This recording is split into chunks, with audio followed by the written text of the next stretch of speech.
welcome back to FZ Channel. Bersama kita lagi dalam rancangan segmen Share Seram. Episod kali ini akan menceritakan tentang pengalaman seorang pelajar di Jepun. Kisah ini berkisahkan tentang rumah sewanya yang disewa sebaik dan setibanya dia di Jepun. Kisah ini menceritakan tentang seorang budak Malaysia yang menyambung pelajaran ke Jepun dalam bidang engineering. Dia tidak mengetahui selok-belok mengetahui tentang negara Jepun tersebut, namun dia sangat menginginkan untuk belajar ke luar negara dan Alhamdulillah dia telah berjaya melakukannya dengan menyambung pelajaran ke negara matahari terbit tersebut. Setelah beberapa tahun belajar bersungguh-sungguh, dia telah berjaya diterima ke salah sebuah universiti di sana, dan sebaik saja mendapat tawaran tersebut, dia telah memikirkan untuk mencari tempat penginapan di sana ataupun rumah sewa sepanjang pengajiannya di sana, memandangkan dia telah diberitahu universiti ini tidak membekalkan asrama secukupnya dan kemungkinan hanya 1 atau 2 sen dia akan mendapat tempat di hostel dan selebihnya akan dihabiskan di luar kawasan hostel, iaitu rumah sewa. Dan memandangkan dia takut akan terjadinya perebutan ketika mendapatkan rumah sewa, dia telah mendapatkan rumah sewa pada sen pertama lagi, dan dia telah menghabiskan banyak masa di rumah sewa banding di hostelnya, di mana di rumah sewa dia telah menghabiskan masa bersama rakan-rakan sekumpulan di dalam kelasnya untuk menyiapkan assignment. Dan hal ini tidak terlihat seram lagi pada mulanya, namun setelah beberapa lama, selepas agak sebulan lebih, dia mula menyedari kehadiran sesuatu di dalam rumahnya. Pada kejadian tersebut, dia mula menyedari bahawasanya di dalam rumahnya mula terlihat kelibat di bilik, di ruang tamu, di dalam bilik air dan di merata tempat lagi. Paling dia sedar adalah di ruang tamu ketika dia menonton televisyen, kerana apabila sebaik sahaja dia melihat apa yang dikatakan makhluk misteri ini, dia merasakan seolah-olah mungkin bayangan sahaja. Namun setelah beberapa kali terjadi, dia merasakan tidak mungkin ini satu bayangan ataupun tidak mungkin ini satu kebetulan, kerana waktu dia menonton TV bukanlah pada waktu yang sama, malah berbeza. Jika nak dikatakan bayang-bayang, takkan pada malam pun masih ada bayang-bayang yang sama. Lalu dia pun telah bertindak untuk membaca sedikit tentang rumah yang diinapinya, dan mendapat tahu tentang ada sedikit kisah-kisah seram yang mana agak mengejutkan, kerana untuk mata anda hanya selalunya hotel yang diceritakan tentang pengalaman seram ataupun rumah-rumah yang kelihatan lama.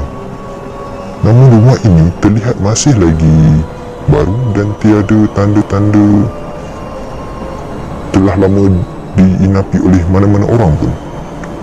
Dan ini telah menyebabkan dia berasa sangat pelik, kerana rumah ini ada pernah terjadi sesuatu ataupun memang ada dilakukan sesuatu seperti pemujaan atau sebaliknya.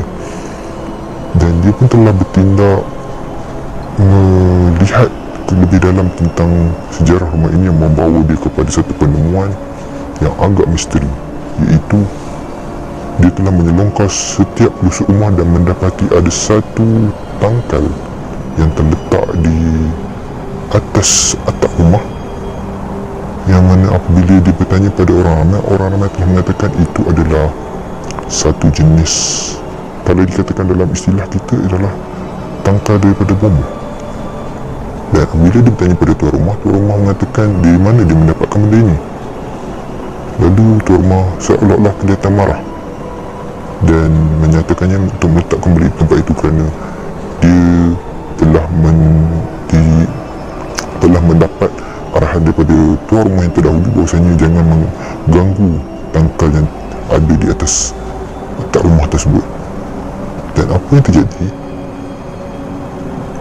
ialah dia masih terus diganggu, dan walaupun gangguan ini tidaklah sekeras seperti mana orang lain, namun gangguan ini tetap mengganggu kerana kadang-kadang dia diganggu ketika tidur dan kadang-kadang dia diganggu ketika sedang mandi. Contoh keadaan yang diganggunya ialah ketika dia tidur, selimutnya sering ditarik ataupun dia jatuh secara dia seolah-olah dipaksa. Ini menyebabkan tidurnya agak tidak tetap, mengganggu konsentrasinya di dalam kelas kerana tidak cukup untuk tidur. Manakala pada waktu mandi, dia sering diganggu dengan air dari shower seolah-olah dimainkan secara selang-seling, iaitu kadang dibuka dan kadang ditutup, serta lampu bilik air sering dimainkan, buka dan tutup. Hal ini telah menyebabkan dia mula merasa tidak selesa dengan keadaan rumah tersebut dan bertindak untuk melakukan sesuatu yang di luar jangkaan, iaitu bertanya orang sekeliling. Dia agak baik dengan orang sekeliling, memandangkan dia sudah mula pandai untuk bertutur sedikit dalam bahasa Jepun, namun dia masih tidak dapat mengetahui secara dalam.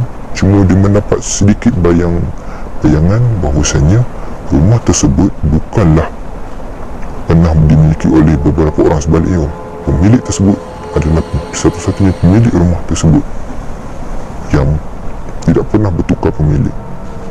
Hal ini telah mengejutkannya kerana dia telah diberitahu bahawasanya ada pemilik sebelum ini oleh pemilik yang terkini, tetapi para jirannya telah menyatakan sebaliknya. Hal ini telah menyebabkan dia bertanya sendiri pada tuan rumahnya, dan menyebabkan tuan rumahnya telah menceritakan perkara sebenar bahawasanya rumah tersebut pernah terjadi satu perkara yang agak mengerikan, iaitu rumah tersebut pernah mengalami